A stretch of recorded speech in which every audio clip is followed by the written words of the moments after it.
call us to order. Let's start today with 1.2, the Pledge of Allegiance. If you want to turn towards the nearest flag to you and recite with me. I pledge of allegiance to the flag of the United States of America, to the republic for which it stands, one nation, under God, indivisible, with liberty and justice for all. All right, moving on to 1.3, we'll do our roll call. Board Member Randall. Present. Board Member Rial. Here. Board Member Barraza. Present. Vice Chair Bernal Morales. Present. All right. Moving on to 1.4, our land acknowledgement. Pima Community College acknowledges that we're gathered on the traditional lands of the Tohono O'odham and Pasquayaki peoples who have stewarded this land since time immemorial. We recognize their enduring presence and contributions to this region. As we honor this history, we commit to learning from Indigenous communities and supporting their sovereignty, culture, and rights. 1.5 is our public comment period, although it's my understanding that we didn't have anyone sign up for public comment. Is that still true? If somebody can confirm that for me before I move through it. That is right. All right. So let's move on to 1.6 then. A summary of current events by governing board members. Board Member Randall, do you have anything you want to share? My connection's like not super great, so I'm gonna pass. All right, sounds good. Board Member Rial. I also am going to pass. Thank you. All right, Board Member Barraza, anything you want to share? Same here. All right, Vice Chair Bernal Morales, anything you want to share? Yeah, over the past few weeks, I've had the opportunity to represent the college alongside some of my fellow board members and regional leaders, starting off with attending the governor's state report here in Tucson. During her remarks, Governor emphasized the key statewide priorities that directly intersect with Pima Community College's role in our community, and those related to affordability and for working families, economic growth and job creation in the region, and then building long-term economic stability. The following week, I also had the pleasure of joining the team at Pima at the governor's USMCA Economic Study Results Luncheon, which focused on Arizona's role in North America, trade and cross-border supply chains. The discussion really enforced the importance of strengthening the binational workforce pipelines, preparing students for careers in logistics, manufacturing, and advanced industries. Excuse me. And really about positioning Southern Arizona as a strategic gateway for the trade and nearshoring opportunities. And then lastly, last week I had the opportunity to join the Pima Community College Foundation Board Retreat alongside fellow board member Rial. We had a very productive conversation about expanding collaboration between the college and the foundation and growing scholarships and really donor engagement. Thank you so much for the foundation for extending that invitation. Overall, the engagements continue to strengthen the college's visibility, partnerships, and alignment with statewide economic and workforce priorities. And that's it for me. All right, thank you. I will pass as well. So let's move into 1.7, the mission moment. Dr. Rourke, I think you're going to introduce your team for the mission moment today. Yes, Board Chair Taylor, Vice Chair Bernal Morales, board members, Chancellor, and all of the guests who are joining us both on Zoom and via YouTube. We are excited this evening to share about an ongoing partnership between the Center for the Future of Arizona, the Aspen Institute, and Pima Community College called the Southern Arizona Workforce Leadership Academy. And I'm going to ask Amanda Abens to please display our slide deck.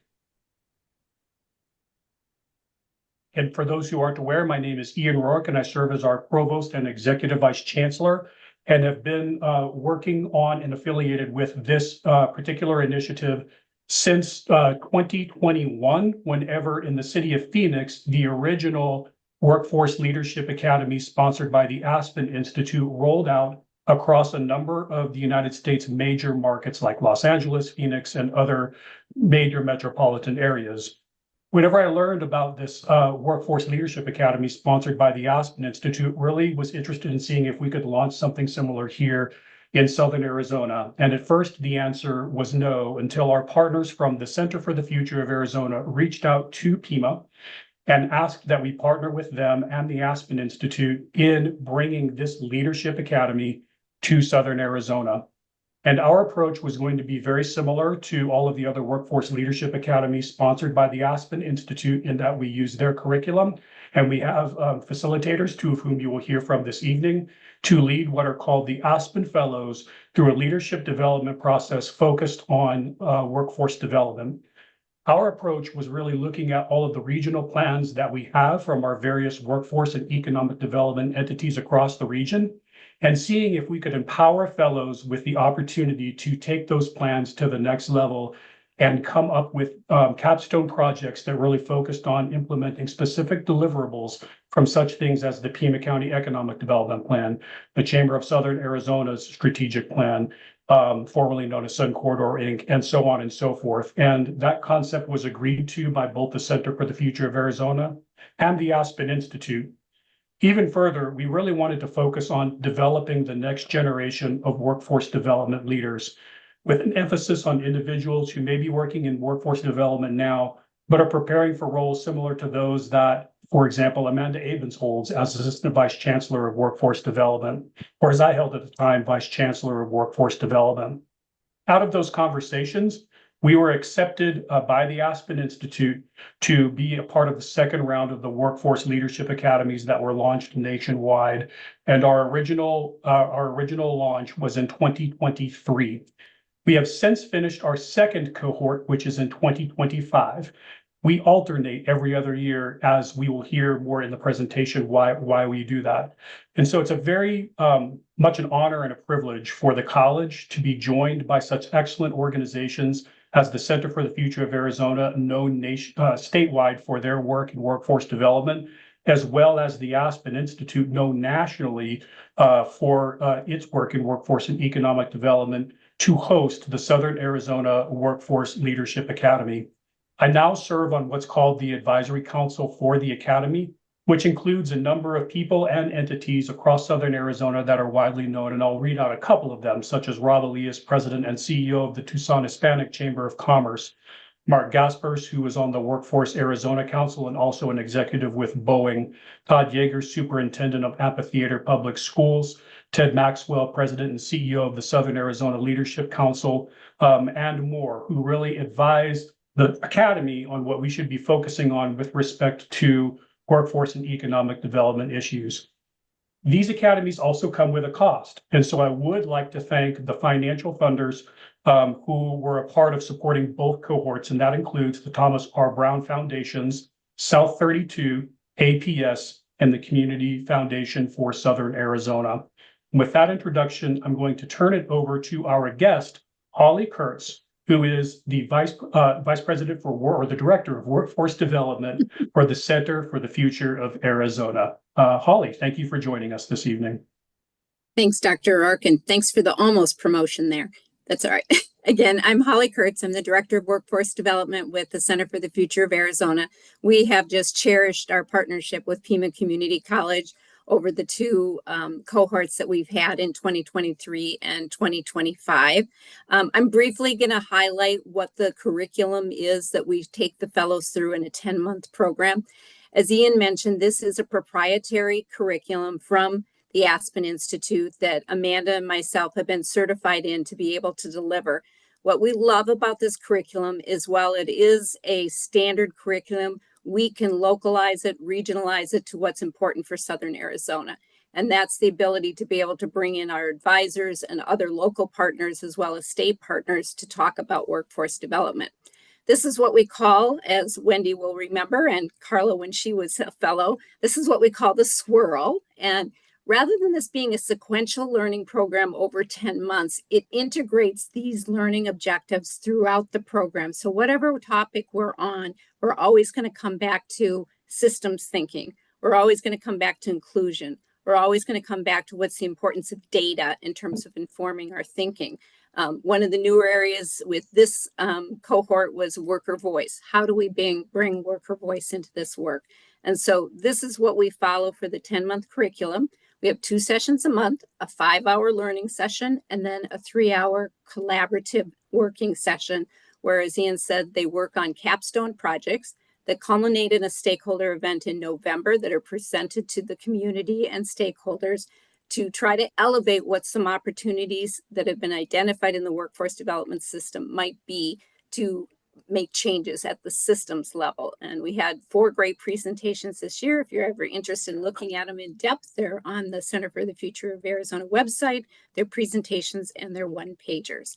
So again, Ian and Amanda, thank you so much for the partnership through the years. Thank you so much, Holly, and Board Chair Taylor and board members, Chancellor and guests. It has been an absolute honor to be part of the Southern Arizona Workforce Leadership Academy and being able to co-facilitate with Holly. Just an absolute honor. And so what you're seeing here is a picture of our 2023, our inaugural cohort. And they were our first. They went through the 10-month program, and we're really excited to continue to watch the impact grow, and all of the leadership training and networking and growth that all of our fellows have had has absolutely been incredible to see. The impact is why we do this program. As Holly shared, all of the fellows divide into collab teams where they ask a how might we question. How might we enable more learners to get into higher paying jobs if they had childcare? How might we work better across the state, aligning efforts and grant opportunities and resources? Those are some of how the fellows start with some how might we questions, and by doing research in their collab teams, get to recommended answers that then they present at stakeholder convening, which essentially operates as their capstone for the program. And so we decided unanimously that we were going to continue and not have it end at one cohort in 2023, but instead we would follow a cadence of a cohort every other year, focusing on the between years of recruiting a new cohort of fellows and working with the fellows to help them continue to grow their community of practice in the workforce development ecosystem, as well as work to advance those ideas in the how might we questions with their recommendations. And so we have here our 2025 fellows, which graduated just this past December after going through their 10-month program. This photo also includes a number of our advisory board members as well. And when we talk about the impact that our fellows are making across Southern Arizona, from Santa Cruz County, Yuma County, Cochise County, and of course Pima County, it's really incredible what we are seeing. I want to share with you a couple of quotes. We've been honored to have industry partners at the table with us as Sawala Fellows. Gladys Walker, who with Leonardo Electronics, who is a good partner to Pima Community College, was in our cohort 1 in 2023. And you can see the impact in her own words that it has had on her, her work in workforce development. Likewise, another really great partner to us, Banner Health Plans, Selena McDonald, also in cohort, the first cohort 2023. And again, you can see in her words the impact that it has, equipping her with the knowledge and resources that she needs to be able to work with partners and really move the region in Arizona forward. With that, we would really like for you to hear from 2 of our fellows with us today. And the first would be from cohort number 2 from our 2025 cohort, ABEC Director Wendy Shader-Black. Thank you, Amanda. Good evening, board members, Chancellor Nassi, and guests. My name is Wendy Shader-Black. I'm the Director for Teaching and Learning with the Adult Basic Education for College and Career Division here at Pima. I had the truly great privilege of participating in this last cohort of the Southern Arizona Workforce Leadership Academy, and I'm here tonight to share just a few reflections on how this academy impacted my own leadership journey. SALA had a meaningful impact on me as a leader overall within our regional workforce ecosystem. The academy really challenged me and our whole cohort to look beyond the day-to-day problems we see on the surface and instead examine the underlying structural barriers within our workforce system. By looking deeper, we're better positioned to contribute to real systems change rather than just short-term solutions. And I think as a result of this academy, I definitely feel like I now bring a stronger systems change lens to everything I do. The academy also reinforced that workforce systems don't change through the efforts of a single person or a single entity.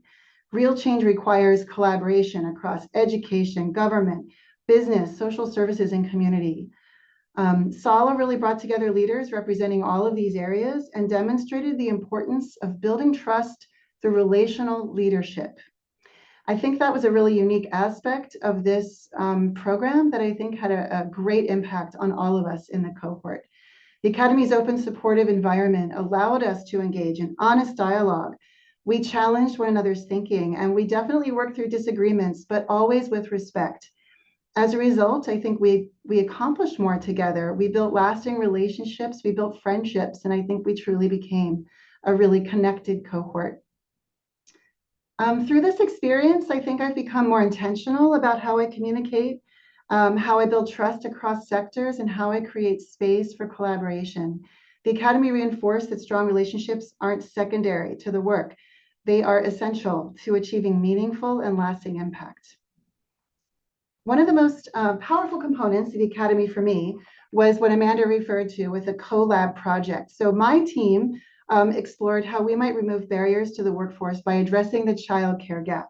We engaged parents, providers, employers, policymakers to understand the issue from multiple perspectives, and we really gained some momentum around potential solutions.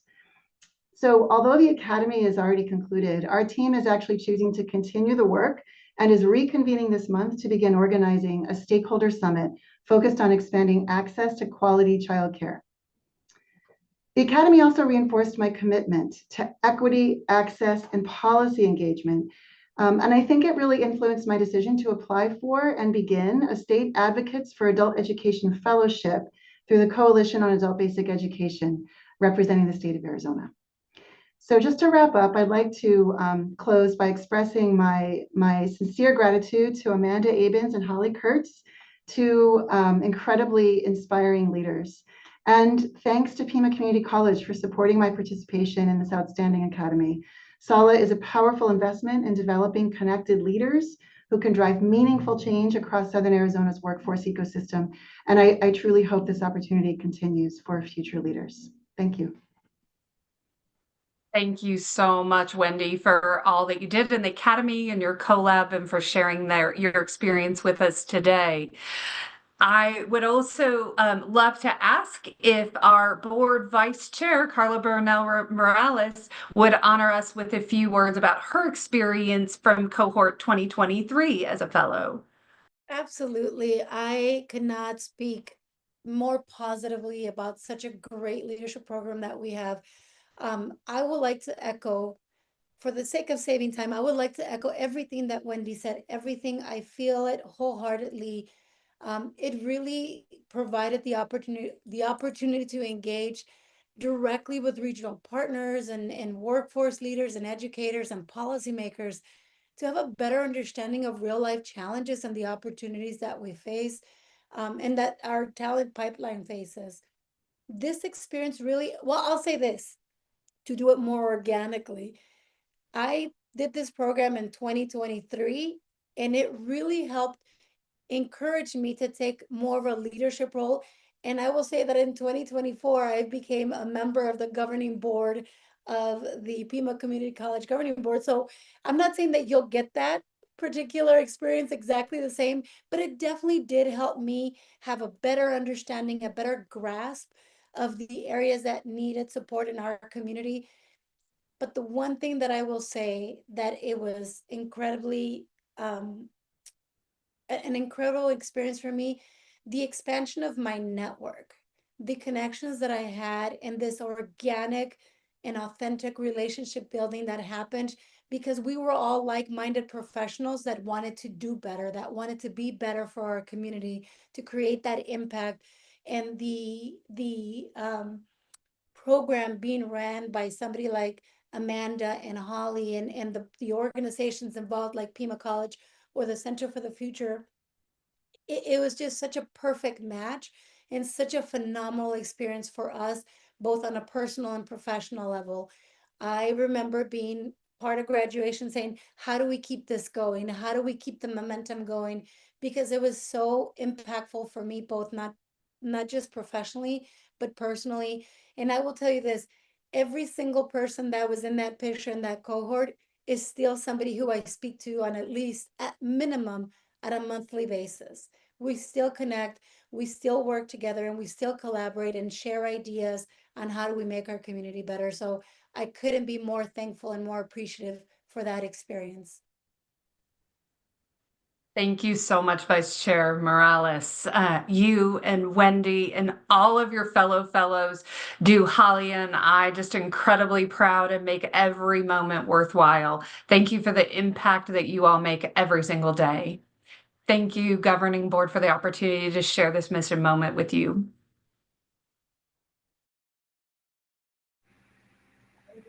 Thank you all. I appreciate it, for all the work that you're doing and the impact that you all are making, and then the impact that the cohorts are going to make as they continue to find ways to better the community. So thank you so much for everything you shared. So moving to section 2.1 begins our administration reports. We're going to first hear from Marcy Euler with the foundation.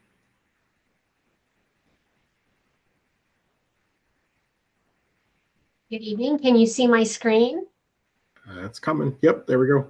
Okay, wonderful. Thank you. Well, Chair Taylor, members of the Governing Board, Chancellor Nassy, colleagues and guests, thank you for having me this evening. I want to spend a little bit of time giving you a brief history of the foundation and where we've come from and where we are today. So for just as a starting point, Pima Community College Foundation was established as a 501c3 in April of 1981. And until October of 2017, the foundation was operating under the umbrella of Pima Community College, and all of the staff at the foundation were employees of the college. I began my role as president of the foundation in August of 2018, so after the college and the foundation separated. And most of what I'm going to share with you tonight is to provide context for the work that we do on behalf of the college, mostly since the separation of our two organizations. Oh, there we go. Okay, so as you can see, our assets have grown over time. This shows the 7 years essentially since the separation between the college and the foundation. We work with individuals, businesses, foundations, employees, and people who want to make planned gifts as well to ensure that, sorry, my light just went off in my room. There you go. To ensure that their money is transforming lives across the institution and across our region. The assets that we speak about are mostly donor directed. They are permanently restricted, so endowments for either scholarships or program support. Temporarily restricted monies, which are mostly for scholarships, quite a few programs, departmental or athletics or grant funded activities, and a small amount of unrestricted dollars. So permanently restricted funds remain with us in perpetuity, and a portion of their earnings are dispersed annually per our board, our foundation board approval, while temporarily restricted dollars can be spent down to zero if that is what the donor chooses. Many of our donors either continue to solicit funds or contribute funds either in our permanently restricted or temporarily restricted funds in order to keep their fund working over time. And under the services agreement, which is approved by the governing board, Pima Foundation is paid a monthly stipend in order for us to raise money and increase visibility of the college among donors. So this next slide shows you what has happened in the past 7 years. So well, you can see at the bottom, we've raised quite a bit of money. We also spend a lot of money. So you can see that we have given out over $4 million in scholarships, over $7 million in program support. So that is over 11.5 million in money that donors said, this is exactly how we want you to spend this money. And that is one of our most important jobs, is to make sure that donors' directives are what we are using their money for.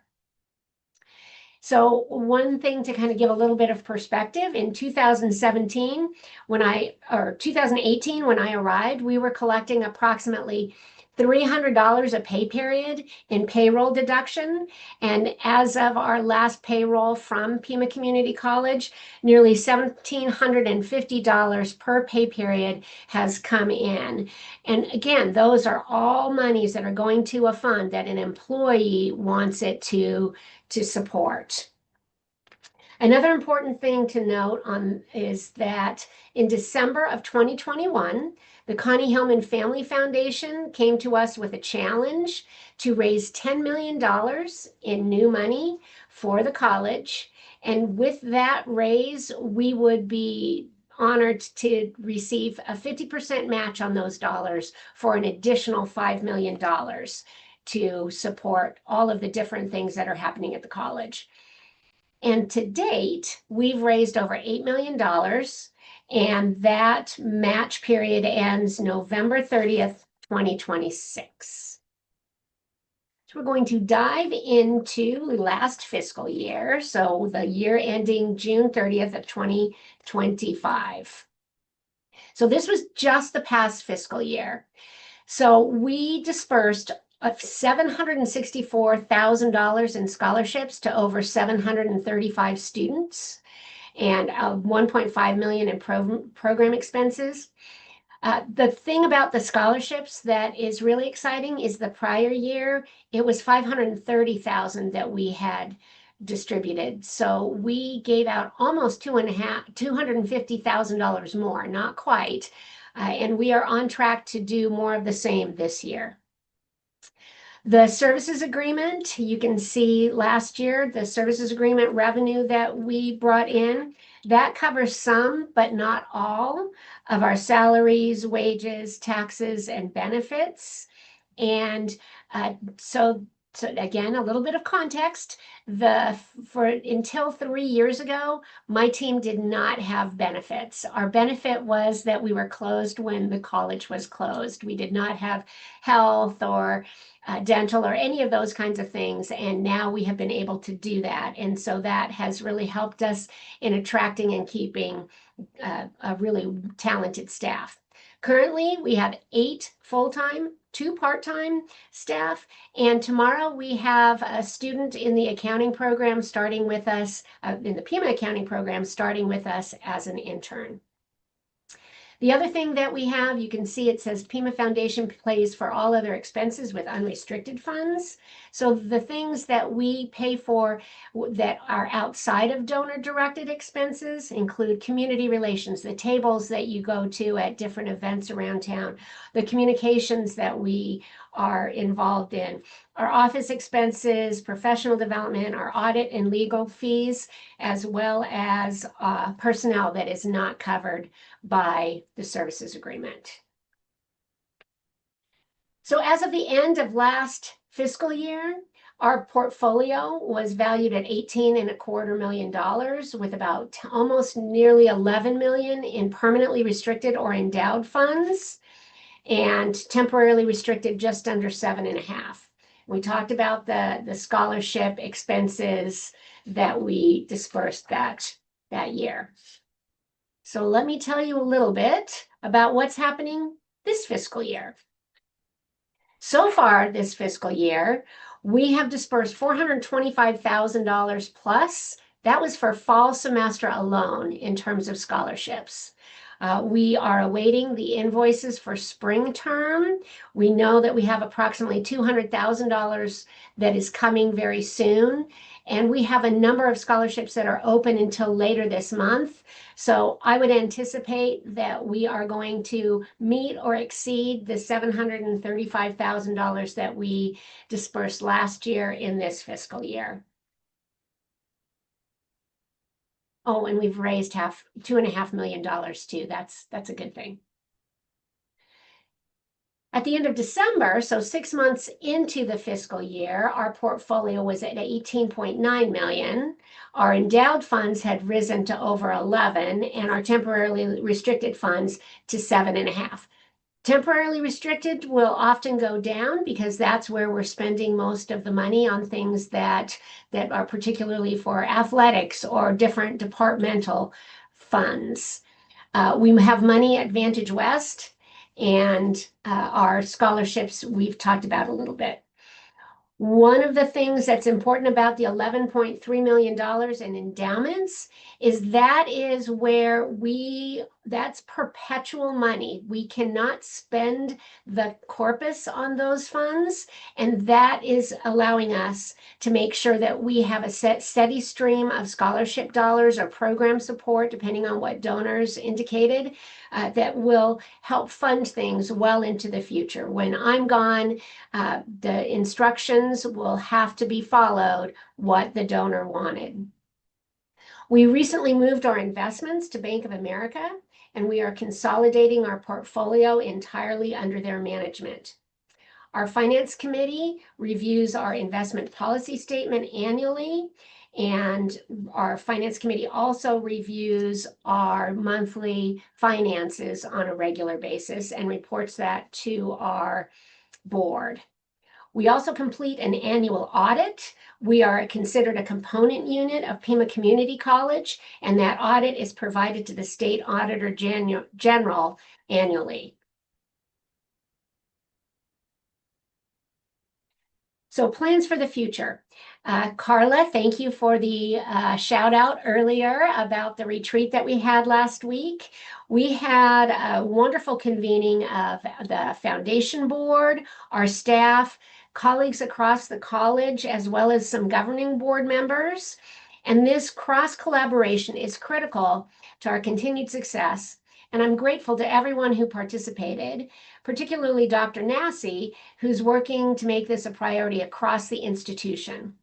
This Friday, we have a nationally recognized nonprofit expert who will be taking the work we did, brainstorming, talking about the what ifs, and helping us create concrete plans that can be implemented together so we can serve the needs of our students, our programs, and our faculty. Donors care deeply about what PCC does, and they understand the impact that the college has on our citizens, our economy, and our region. And so we need to tell these stories together so we can continue to grow these assets to benefit our institution.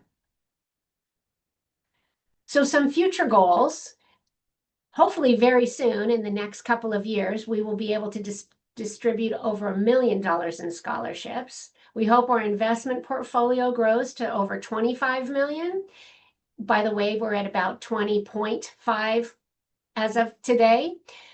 We want to build our endowed funds to a minimum of 15 million. And these are just in the next 1, 2, 3 years. We have much bigger plans beyond that.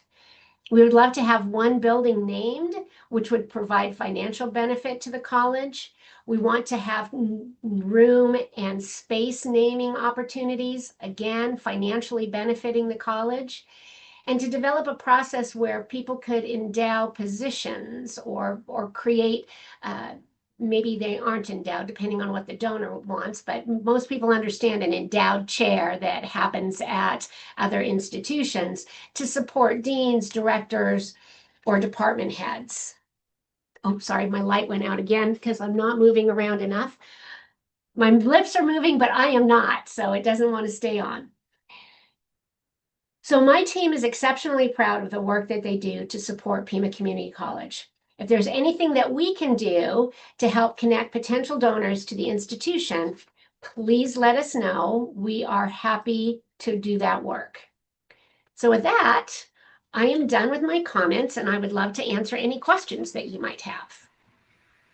Thank you. Any questions from board members or comments from Marcy?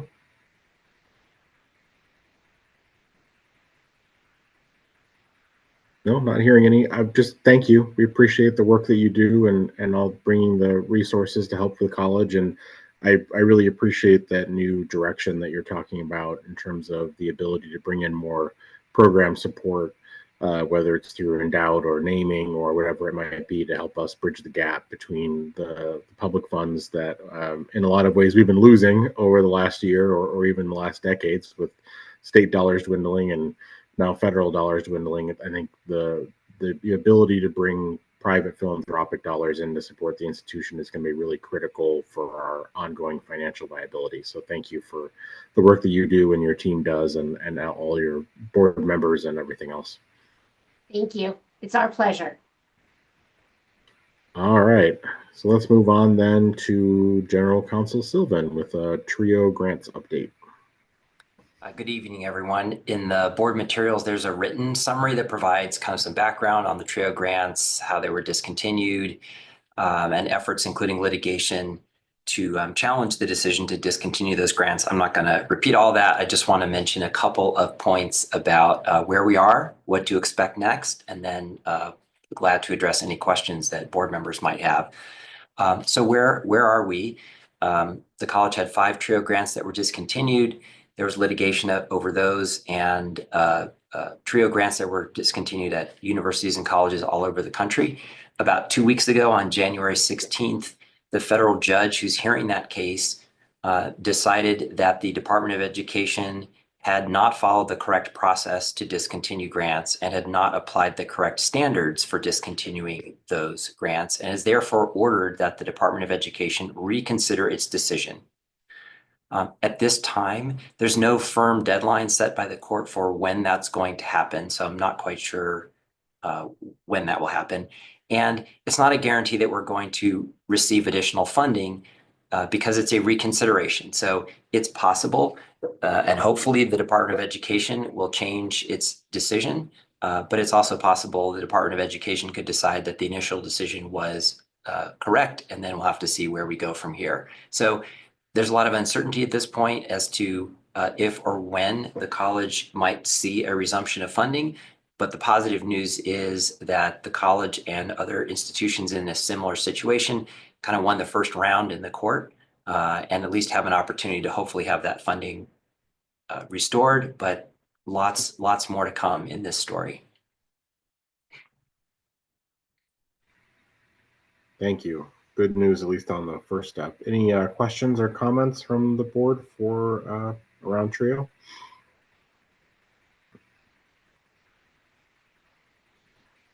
Nope. All right, not hearing any. Thank you, I appreciate it. Let's move to PCC student clubs and organizations. It looks like Dr. Robles Lopez, are you walking us through this one? Yes, my colleague, Dr. Suzanne Desjardins, and I will be doing it, Board Chair Taylor. Thank you. Good evening, Board Chair Taylor, esteemed board members, Dr. Nassi, students, colleagues, and guests. We thank you for the time and the opportunity to be able to present on student clubs and organizations. These opportunities provide academic and career development, social connection, and personal growth for our students. So they really are an integral part of the work that we do in helping students to get experience and to get connected. I now welcome Dr. Suzanne Desjardins, Vice President of Student Affairs, who will be sharing the brief presentation. Thank you. Good evening, everyone. I won't recite the honoraries all over again. We want to thank you so much for the opportunity to present on student clubs and organizations.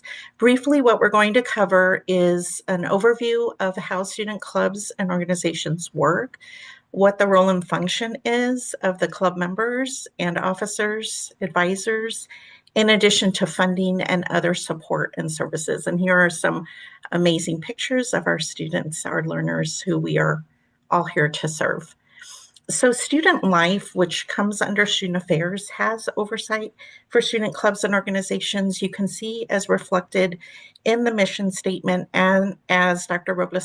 Lopez so clearly articulated, basically what we are hoping to do with clubs and organizations is continue to foster holistic student support and scaffold the growth and the learning that they are gaining in their academic experiences with leadership and engagement opportunities and co-curricular experiences.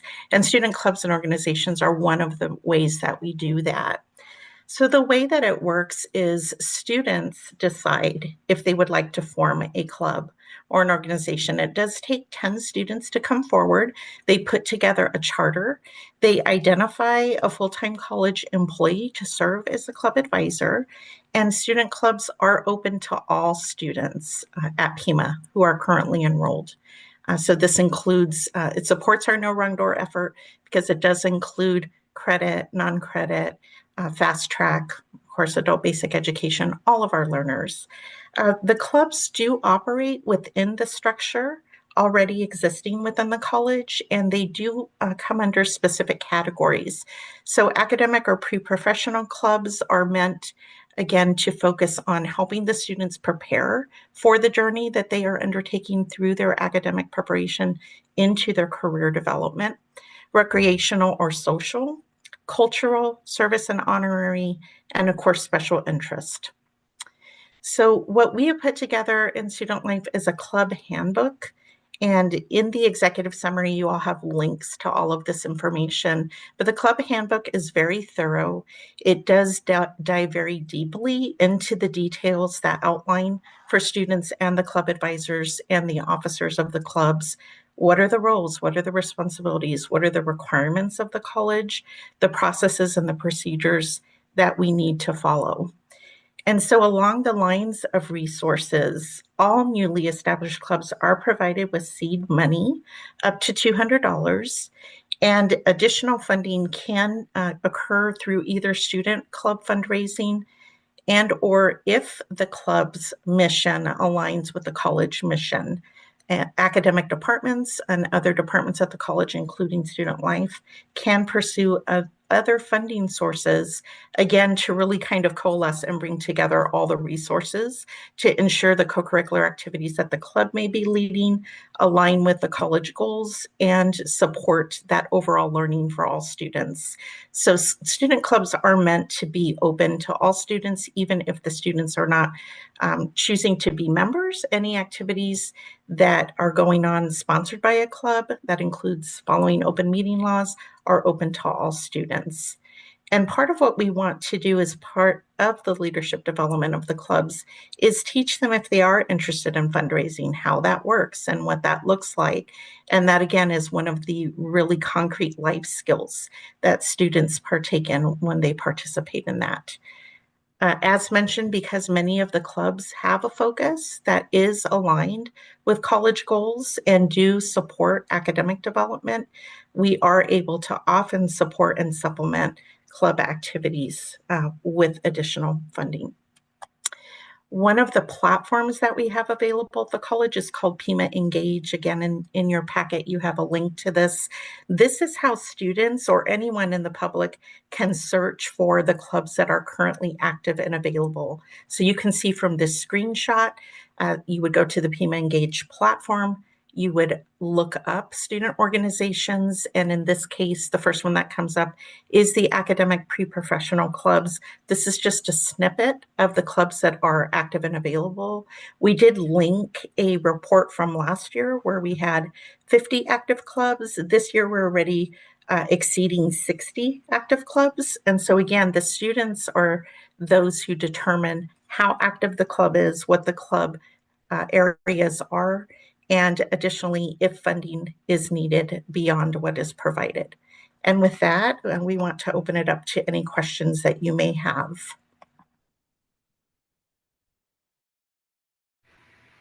Thank you. Any questions? Mr. Chair, I have a question. Yeah, Board Member Braza, go ahead. If there are, more than, if the particular club has a lot of students, does the seed money increase beyond the $200? Well, no, it isn't based on a per student funding. It's a flat funding. But what we do look at is what are the goals and objectives of that club for that year? Again, how do those align with the college goals and objectives? And are there ways that we can do some wraparound support? We could give lots of different examples of ways that we do that. But again, knowing that we've got over 60 active clubs this year, we do want to also be fiscally responsible and making sure that we are managing those resources appropriately as well. So there is some case by case in terms of how we look at those things, but we do take things through our processes and procedures to make sure that we can account for funding and what happens as a result of the funding, right? So one of the things that we do in student life already is co-curricular surveys. And the co-curricular engagement surveys are tied to what kind of student learning outcomes are occurring from those activities. And so often the student clubs are doing activities that coincide with co-curricular activities. So that's one of the ways that we can demonstrate, if you will, an audit trail or paper trail as to how funding of activities is leading to overall student success, engagement, persistence, retention, and things of that nature. Thank you. Chair Taylor, I have a question also. Yeah, go ahead, Board Member Rio. Thank you. So Suzanne, I have been attending a few of the honors activities that the Honors Club has, and they are always busy and always doing something. I mean, hours and hours and hours of Sure are. interaction. And I guess my question is, being former faculty, I should know this, but I don't. Is there compensation for the faculty and the staff that lead these clubs, or are they just volunteering their time? So what's unique about honors is that honors is both a club and a program at the college. So the honors certificate is the academic component of honors. So in the past, through the faculty handbook, there were ways that faculty could have their teaching load, for example, reduced if they took on being a club advisor or co-advisor. I am not up to speed with the academic handbook to tell you if that is still the case, because we've done so much revision around leadership positions and roles. But in the past, that is something that was recognized. I would say that, depending on what's happening for the faculty and the dean, for example, if the dean and the faculty member, or department head and the faculty member determine that the service component that faculty are asked to do annually is fulfilled through leading a club as a co-advisor or an advisor, I would suspect that's something that's still open. But to answer your question on the staff side, no, there is no compensation on the staff side for being a club advisor. Okay, thank you. Vice Chair Bernal-Morales.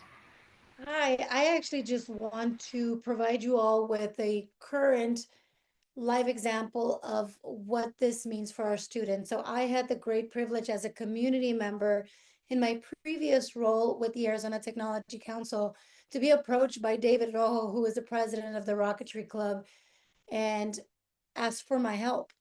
I then introduced them to CEOs from the Aerospace and Defense Network. He came along with the advisor and 3 of his club members and did a presentation that resulted in a on-the-spot donations actually by 2 or 3 of the different CEOs in the room. But I think it was more so beyond the support that they wanted to give this club. We were all so thoroughly impressed with the level of professionalism, knowledge, and engagement and hunger for making this rocketry club grow, and connected it so well to an industry that is so prevalent in our region, which is aerospace and defense, by giving us examples of what they have been doing on their own with the funds that they receive from Pima Community College, that the CEOs in the room were inspired and decided to support them financially. but even more so, their advisor spoke so highly of them and spoke about his engagement. And so to me, that is a prime example of how the clubs at Pima Community College make a difference, not just on the individual student, but on an individual, on the community and on the industry, whichever the focus is for the club. But I got to see hands-on. And then now as I transition into my new role with the Chamber of Southern Arizona, David and his team did not stop there. The moment they knew that I switched over, they said, great, so who can you introduce us over there? So I was really, really excited to see the just the commitment that they had to themselves, to the club, and the support that they were getting from the college. So I really want to applaud you all at the college and what you're doing to support them and encourage them, and really providing that platform for them to grow in the areas that are of their interest. And again, bringing this perfect bridge between academia and industry partnerships, and really focusing on what Chancellor always talks about, having the market-driven curriculum, and us helping them create those bridges and those connections to move forward with the career of their choice. So thank you so much.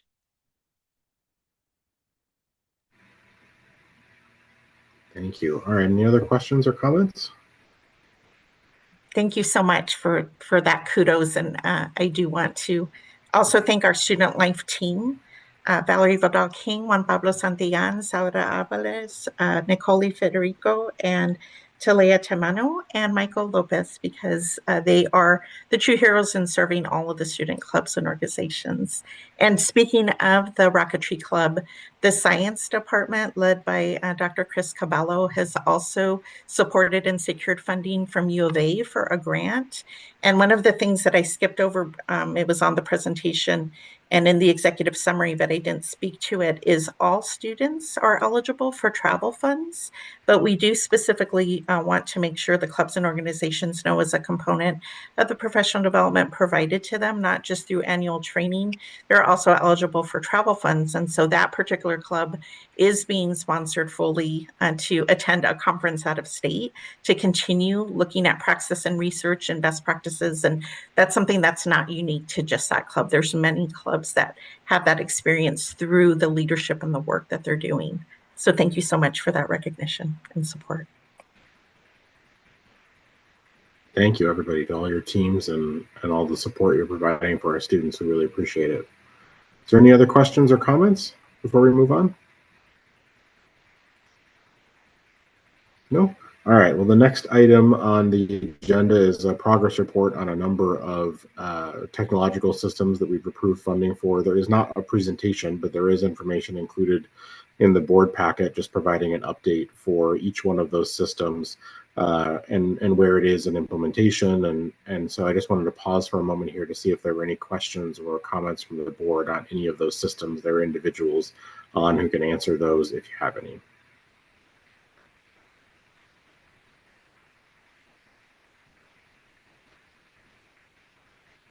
Nope, not hearing any. All right, well, let's move on to 2.2, reports by representatives to the board. So we have those reports in writing, but I'll go through here if there's anything those individuals want to add that may have come up since they submitted their written reports. So we'll start with David Rojo. Is there anything you want to add? Nope, that should be it. All right, any questions for David? I appreciate your report.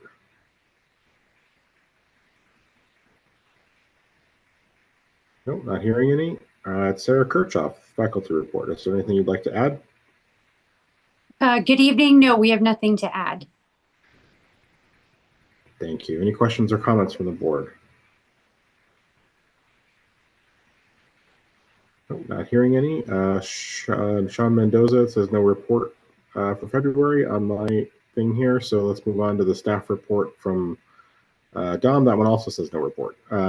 Just making sure, Sean or Don, there wasn't anything you wanted to add, because I do see an attachment with, and I think I read a report from Sean, even though it says no report here. Yeah, there is something I just wanted to say really quick. Yeah, please. So good evening, Chair. Good evening, Chair Taylor, Chancellor Nassi, members of the board, and honored guests. Rising healthcare costs are placing a significant burden on our adjunct faculty.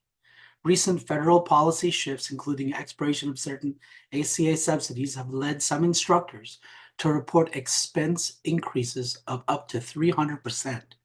As the college does not currently provide healthcare benefits, many of our adjunct faculty rely on state options like access to maintain basic care. I urge the board and the administration to meet with our representatives to explore possible sustainable solutions, such as a targeted pay increase or a limited healthcare plan to help mitigate these essential costs. Thank you for your cooperation and continued support of our adjunct faculty, and this ends my report. Thank you, Sean. I appreciate it. Any questions or comments for Sean?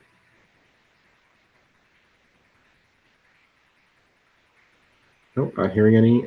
Don, this also says no report. I'm just making sure you didn't have anything you wanted to add if you were on. I do not have anything to add, but I'm here if you have any questions. Thank you. Any questions for Don? No? All right, let's move on to 2.3, the Chancellor's report. Thank you, Mr. Vice Chair. Good evening, members of our board, colleagues, guests. Really great reports this evening, and I'm sorry we're not in person, in real life, if you will, but really impressed with all the reports that have been given thus far to the board. It's great work happening at the college. Let me begin by thanking you, members of our board, for your leadership and really visible presence in the community. You are really keeping the community in our community's college. You've been shaping the direction. I like to joke and say the P in the Pima is for partnerships, and I think all of the members of the board have been really great in that way, really exemplifying that reality. And I think a lot of the things I'll be talking about tonight at the college really reflect your leadership, your emphasis on partnership access and student success. With that, let me just begin with an update to the board around enrollment. I touched on it briefly at our last board meeting, but the number of students, the spring head count is the highest we've seen since 2019, 2020, which is right as things kicked off into COVID. And so we have not seen we have not been at this level of enrollment since that time. Which is really showing healthy growth. Our target, what we were aiming for, was a 2.5% increase in people, if you will, in headcount. It was 17,582. We are currently at 17,775. So while we were aiming for a 2.5% increase, as of today, we're at 3.67, so well above the target. And still lots of opportunities to see that grow as we have sessions that open up later in the spring. And then the question is why? Why were we able to do that? Lots of great work from lots of great teams across the college. I did want to point out the work of the student experience team, if you will, our student services team. They do a lot of things. One of them is what we call Super Saturdays. So these are full scale, full service, all day long opportunities for the community to come onto our downtown campus prior to the semester and get everything from financial aid to registration, advisement, and so on. We held 4 of those through December and January, and we're measuring everything. So this year, that team conducted over 1,048 to be exact, service interactions with hundreds of students. And as compared to last year, that was 711, so quite a bit of growth. And the year before that was 558. So congratulations to that team. We are trying to measure everything we do and move the needle and get more access to high quality post-secondary education here at Pima Community College. Just in terms of where are we seeing some of this growth, applied technology, which of course the college has invested in over the years, but we've seen a strong increase in enrollment in that program, 20% since last year. And so that is great to see, as well as health professions. One of the The aims of opening the Health Profession Center of Excellence was to expand capacity and output of those programs for our community. And we've seen an 11% increase in enrollment in that program. So those things are happening. So we're rolling along and really pleased with the demand for Pima Community College. It was great that we just talked about student clubs. I recently had the great opportunity to sit down with the Student Senate and talk with those students, many of whom are involved, of course, in various clubs, really just reinforcing the importance of the student voice and how we think about decision making. Great to hear about their lived experiences as students at Pima Community College. Grateful for their leadership as student senators, but also their ideas, their solutions, some of the challenges they're facing, their commitment to representing their peers. So it was really a great meeting, and we'll continue to dialogue, of course, directly with our students. We're also really excited about our efforts to bring in the community to our campuses. And this year, I'm happy to report to the board, as part of our cabinet goals, actually, we'll be hosting community open houses on all of our campuses. So this is an opportunity where we're going to invite the community onto our campuses to get tours, to get orientations, so families can have an understanding of the great products, the programs that we offer, the facilities, of course, our great faculty. Those are scheduled for May 8th. And we'll be getting the board more information. Those will be in the evenings. So we're excited about that opportunity. Just want to make note to the board.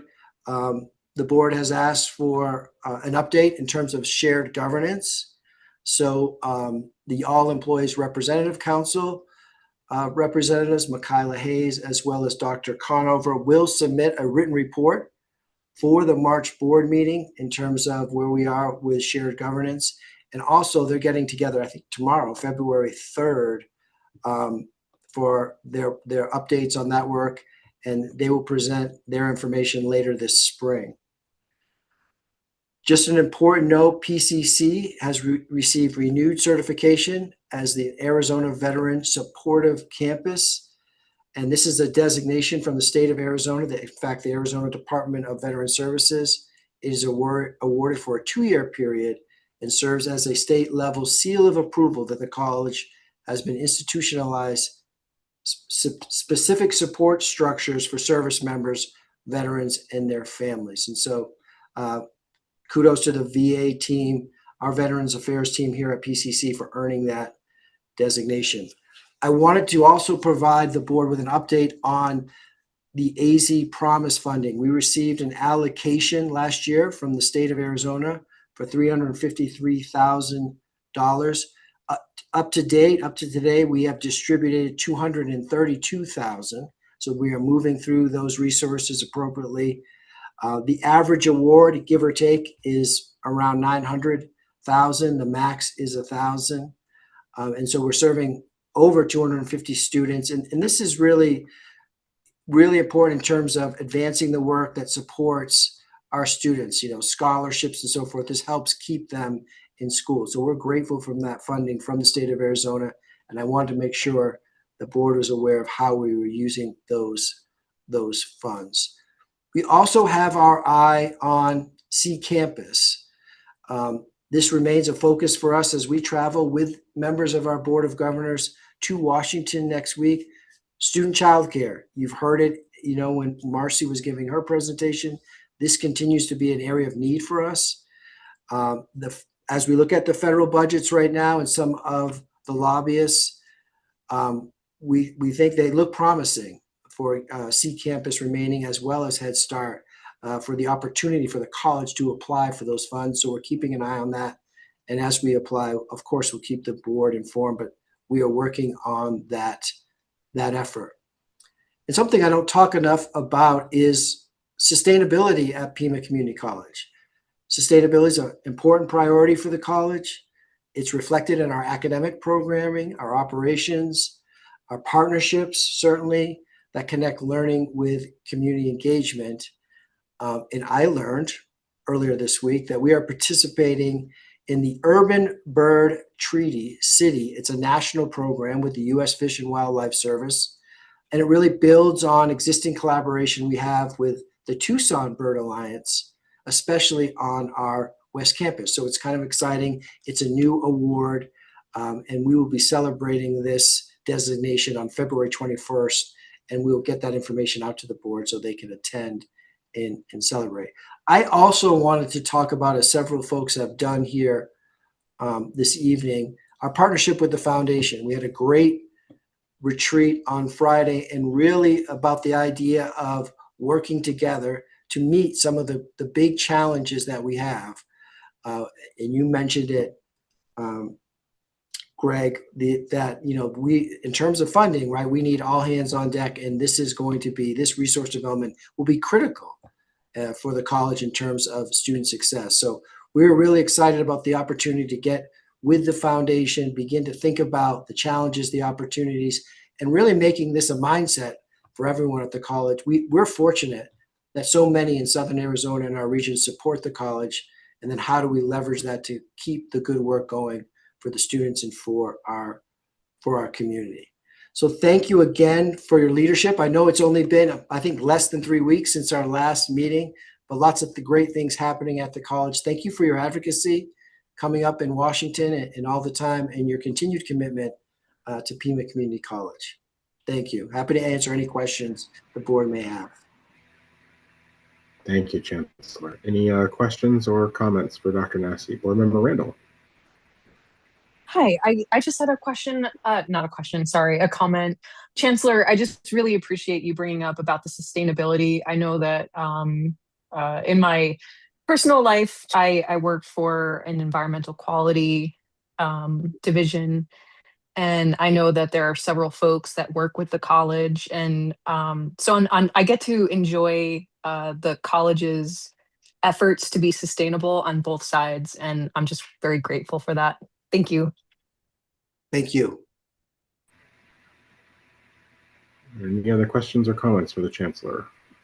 Mr. Chair, I just want to say thank you for the community open houses. I think that is a great idea, and I'm really looking forward to not only going, but sharing with community members and, you know, the wider community. So thank you for that. Absolutely. It's going to be fun. Any other questions or comments?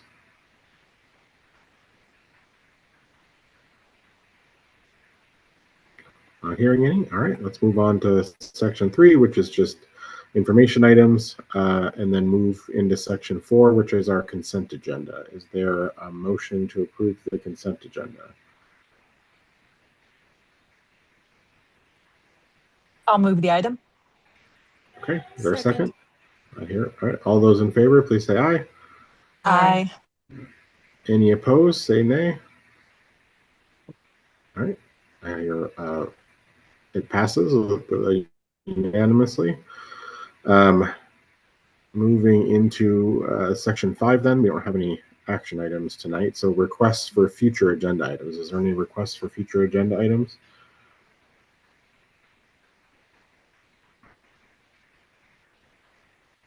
Nope, not hearing any. Sorry, I hit the little icon. Go ahead, Chair Taylor. I would be interested to see, and I don't know if this is actually an agenda item, but I would be interested to see in a breakdown of what it would cost to offer different levels of health insurance to the adjunct faculty. Great. Thank you. We're definitely going to be talking budget soon, so that's I'm sure something we can work in there. All right, any other requests for agenda items? Not seeing any, so we're going to remain on this Zoom. We're going to adjourn this general meeting and then move into the special meeting to talk about our upcoming trip to Washington, D.C. So let's take maybe a 5-minute break. We've been on here for a while, so to adjourn this meeting, and then we will come back together in let's see, my clock says 6:40. So at 6:45, let's come back on for the special meeting, and then we'll adjourn for the evening. Thank you all. See you in 5 minutes. We're adjourned for now.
right, my clock says 6:45. We have at least 3 of the board members back. As soon as we have a quorum, we can continue. I see Teresa. I'm here. And Vice Chair Morales. All right, sounds like everybody's back, or at least enough of us are back that we can get started. So I'll call this special meeting to order. And then Libby, do you want to get started on the discussion of our ACCT Legislative Summit agenda? I'm sorry, board member. If you don't mind me interrupting, Libby, real quick, I just wanted to let you all know, if you hadn't heard, that Libby received an award a couple of days ago from LULAC, League of United Latin American Citizens. It was the Mujer Ayer, Hoy y Mañana Award for invaluable advocacy, leadership, and volunteerism in our community. And I was just really proud of Libby. So congratulations, Libby. Thank you. Congratulations. That is awesome. Yeah, congratulations. That was very nice of you, Teresa. I appreciate it. Okay, I'm really just here for moral support.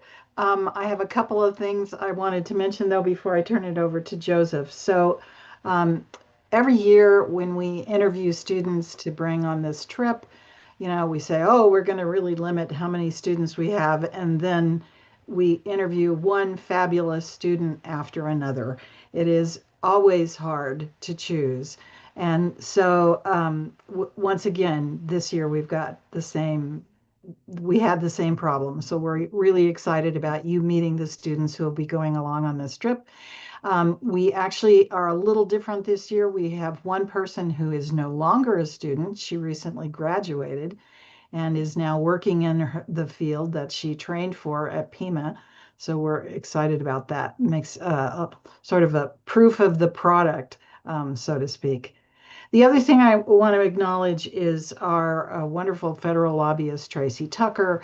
As you might expect, with so much going on at the federal level, everybody is calling on members of Congress. Every organization that has any kind of membership, they're trying to have visits with their members of Congress. And so it's especially hard this year to arrange for visits for us. And as usual, she's done a great job. We're really excited because it looks like you'll actually be meeting with Congressman Siscamati and Congresswoman Grijalva. The other thing that is we're excited about is we don't always get to call on Congressman Biggs. They don't always have time to see us. They represent the Phoenix area. So we're glad that that's on the agenda this year. So with that, I'll turn this over to Joseph and he can give you the play. Good evening, everyone. I asked the students who are joining us to see if they could come on the call. I thought it might be best to start with giving them a few minutes to introduce themselves so that they don't have to stick around any longer. What I will mention that one of the R3 that Libby mentioned, who's completed the program, Cheyenne Ross, she is working this evening. She's a health professional, and so she is in transit to work. I think she listened maybe for part on her journey, but I don't see her on right now, and so I'm guessing that she started her. Oh, you are here. Okay, so I'm here. If you'd like, Cheyenne, why don't you go first? Because I know you're headed to work. Right. Hi, everybody. My name is Cheyenne. A little bit about me. I was actually blind for 3 years. I just got my vision back in my left eye in February. So I started Pima blind, and I just finished my CNA, and now I work at Oro Valley Hospital, and I'm going into my nursing degree right now. So that's a little bit about me. I have had the chance to be in DC prior to this. I've got to talk to Senator Mark Kelly multiple times, Juan Siscomani. So I got to go with adult education last September. So I got to taste a little bit of how DC works and those meetings. And it's really quick, but it is really worth it for them to just hear your story and how much the program means to everybody. involved. But that's just a little bit about me. Thanks, Cheyenne. Thanks for taking the time to join us tonight. And then I see Sebastian Loera, who can introduce himself next. Hi. Well, you guys already heard. My name is Sebastian. I'm an engineering major in Pima Community College. I'm in my second semester at Pima. I've had an amazing time, and I'd love to advocate for Pima and other services here in Washington.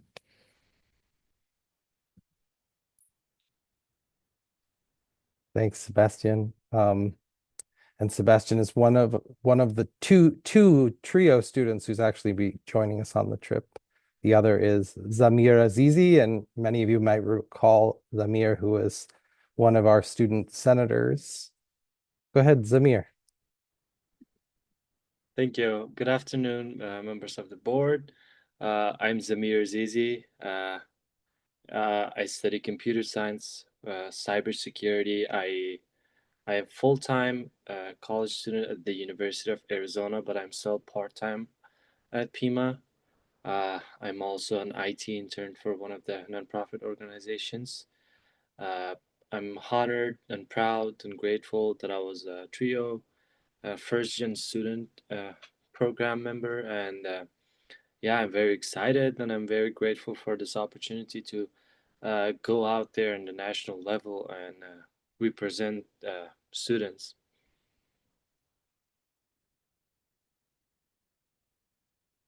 Thanks so much, Samir. As Libby mentioned, we always have so many fantastic nominees from different departments around the school, and we have 3 terrific students joining us. So appreciate you all taking the time to jump on the call tonight, and look forward to seeing you bright and early on Sunday morning at the airport.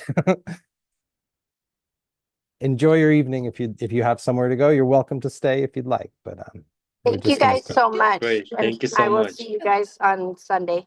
Sorry about that. Can I ask a quick question of the students really quickly, just because I'm intrigued, because I'll be sharing this trip with them. If you could, really quickly, it doesn't have to be super elaborate.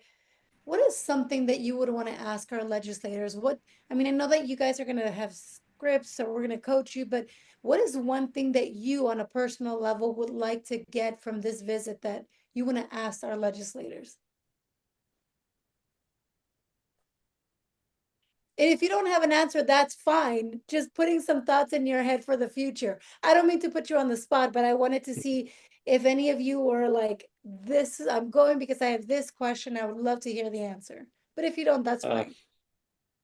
I have thoughts about like going out there and represent myself and Pima Community College and especially trio program, but I haven't thought of because actually I don't I'm not sure what to expect because it's my first time going in this kind of environment, but I'm pretty sure I'll practice something and have something in my mind. Great. Thanks, Amir. I appreciate that. I think for me, as I have gone there for adult education and I do a lot of work with adult education, just really showing them that, with the funding that we do get for adult education, people like me are what comes out of that. There are people out there that want their education, want to go to higher degrees, but we just got to give them the bare minimum, and that's their education. So that's really something that I just like to bring forward to them so they understand that. Thank you. I appreciate that. Yeah, same as Amir. I don't really know what to expect leading up to this, but I have been learning a lot, researching about, I mean, the different things that we're going to talk about the legislative summit, and learning a lot from it. I'm formulating a lot of questions from that, but it's all very new, and I'm still trying to process everything. Thanks, Sebastian. I appreciate that. I didn't mean to put you guys on the spot. I just wanted to know if there was a question that you're like, I want to be able to engage and connect in this way. But it'll be a great experience and we'll be there to support you guys. Thank you I'm so much. 100% looking forward to getting to know all three of you better when we get to Washington. Thank you so much. Thanks again, Enjoy you your guys. So I provided some background material, updates on where we're at, and then some of the things that we're going to use as what they call leave behinds for congressional offices, facts about the college, and then some of our priorities that we'll be talking about when we meet with Tracy on for dinner on Monday evening. We can go over sort of run of show in the offices and make sure everybody knows which meetings they want to attend, and prioritize sort of what everybody's gonna say in those meetings.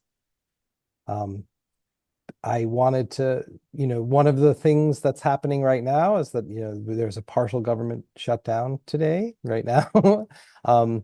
We have the Rules Committee is right now meeting about potential rule to pass the revised Senate version of a bill that, if it makes it through today's agenda, this is sort of the biggest vote right now, I think. And if it makes it through the Rules Committee, then they'll probably vote tomorrow, and the government will be funded again with one portion of the budget, which is the DHS, Homeland Security, will be funded with a continuing resolution that's now only has 10 days left to it, and will have to be negotiated to continue that funding.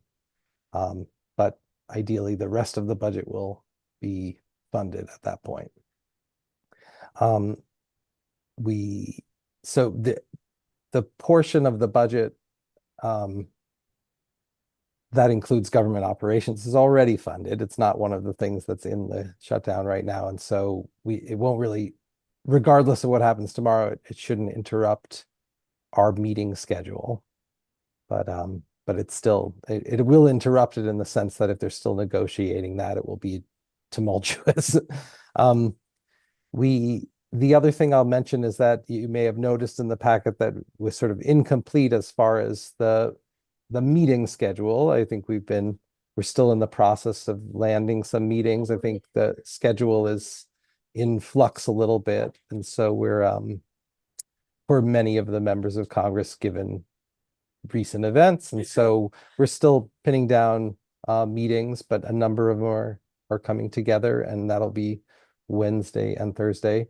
One other thing I wanted to mention is that as last year, remember that Senator Kelly requested a meeting with all the Arizona community colleges, sort of in a big space where he was able to talk and then do a photo. He would like to do that again. And then we also have a meeting scheduled with Catherine Phillips, who is his LA, who's fantastic and really just very well connected and such a great advocate for the college. And so we have that scheduled already. Joseph, what does that LA mean? Legal assistant? Legislative Okay. aid or legislative assistant. Okay, thank you. Sure. I'd love to take any questions that folks have, if there's anything on your minds for the trip. I don't have any questions, but just to say thank you. I know there's a lot of logistics between you and Libby and Tracy and everybody else trying to get all these meetings and corral us to get to the right place in the right time and get everybody in the door. So I thank you for the work that you're doing. I assume it'll flow similarly to the other times we've been together there. So I'm looking forward to getting to know the students better, talking to some of our elected officials, and connecting with ACCT and some of our governing board trustee colleagues across the country as well, to see what's going on in their colleges. I'll mention that I did speak to the Grijalva office last year. I think, if you recall, I tried to schedule a tour of the Capitol building, and then we had the snowstorm and they sort of canceled on us. But I've sort of put a pin in a possible tour again this year, depending on how our meeting schedule works out. We the Grijalba office has offered to do a Capitol tour for us. So that could be very nice for anybody who's willing and able to come. Sounds Thank great. you. Libby, I see your hand is up. I just wanted to mention, I'm sure you all know this, but I wanted to mention the importance of expressing gratitude to our members of Congress. This meeting is not just about telling them what our needs and concerns are. They have all been wonderful advocates for the college, particularly in regard to the loss of our grants. Congressman Siscomani even had a direct face-to-face meeting with the Secretary of Education about this. So anything we can do to tell them that we know they're there and we just so much appreciate that will be really a valuable relationship building with them. Thank you. Great. Any other questions from the board or any other information you want us to know?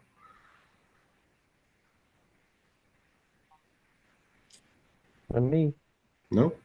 All right. Well, then we have reached the end of the agenda for the special meeting. Again, thank you all for your work. We look forward to seeing you in DC.